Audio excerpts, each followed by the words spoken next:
Дараагийн мэдээллийг хүргэе. Самар Ислам 2026 сагсан бөмбөгийн олон улсын тоглолтын хүрээнд Фандия платформтой хамтран спортоор нэгдэж сайн үйлсийг түгээе хандивын төсөл амжилттай хэрэгжсэн байна.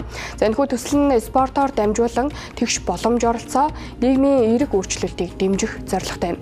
За иймээс төслийн хүрээнд цугласан хандивыг Монголын тусгай олимпийн хорооны сагсан бөмбөгийн багийн 2026-ны 8 дугаар сарын 21-нд болох Азийн аврах шалгаруулах тэмцээнд оролцох зардлыг дэмжихэд хандивлсан нь тэдний хөгжилд томоохон хувь нэмэр үзүүлсэн байна.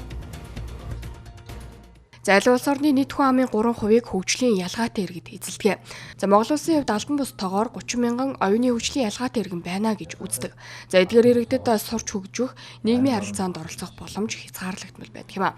За тэгвэл Монголын тусгай олимпийн хорооны дэрэгдэх сагсан бөмбөгийн дугууланд 40 гаруй оюуны хөгжлийн онцлогтой хүүхэд залуус хамрагдаж дотоодын болон олон улсын тэмцээн уралдаанд оролцсон өөртөө итгэх итгэл, эрүүл мэнд, нийгмийн оролцоогоо нэмэгдүүлж байна.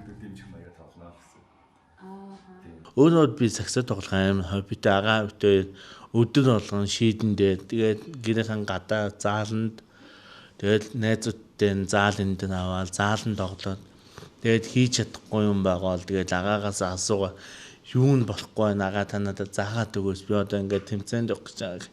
Багийнхаа тамирчдад тандаж юу гэж хэлээ? Хэдүүлээ гой тоглоом амжилт гаргана шүү манайхаа. Сагсан багаас тоглоод өссөн хүн.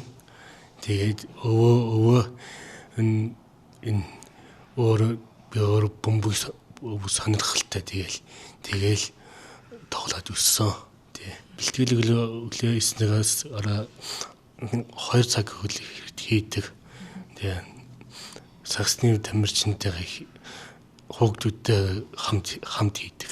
Сагсан бөмбөг бол багасаа тоглож ирсэн. Манай аав өөрөө сагсан бөмбөг аим сонирхдаг. Тэгээд багасаа яг сагсан бөмбөг яг дандаа л зурагт мурагт дээр тавьцаадаг болохоор тэгэл тэрийг харж байгаа л тэгэл нэг байрныхаа чинь тоглож үзье гэж бодвол тэгээ тоглож үзэж эхэлсэнсэн. Тэгээд дарин яг намайг Эрдэм гээд ах маань бас тусгай олимпийн хороонд хөл бөмбөгт явдаг ах маань намайг өөр яг сагсан бөмбөгийн дугууланд навчирчиж оролцуулж исэн. Гол баримлж байгаа арга барил нь одоо хит шахахгүй одоо хүчлэхгүй ер нь бол тогтсон програмтай одоо альва зүйлийг одоо 2-3 удаа давтаж хийдэг гэсэн. Одоо нэг зүйлийг одоо шууд хүчээр ч юм уу одоо хурд богино хугацаанд сурахаас илүүтэй дадал хөвшил болохоор зорж ажиллаж байгаа. Энэ удаагийн тэмцээнд бол бид нэр саяхан та бүгд маань санаж байгаа.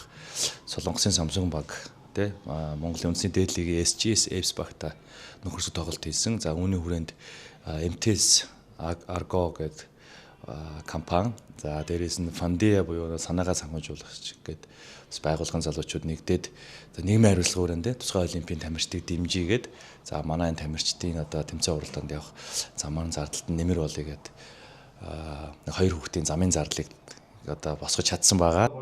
За Монголын тусгай олимпийн хороо 2013 онд үүсгэн байгуулагдсанаас хойш зуны 3, өвлийн 4 тусгай олимпиад Монголын тамирчдаас оролцуулж 6000 гаруй залууст бодит хөгжил авчирсан байна. За Азийн аврах шалгаруулах тэмцээнд 6 орны 14 баг 5 төрөлд өрсөлддөг байна. За энэ удаа Монгол улсаас 2 төрөлд нь оролцохоор бэлтгэлээ базааж амжилт үзүүлнэ гэдэгтээ итгэлтэй байлаа.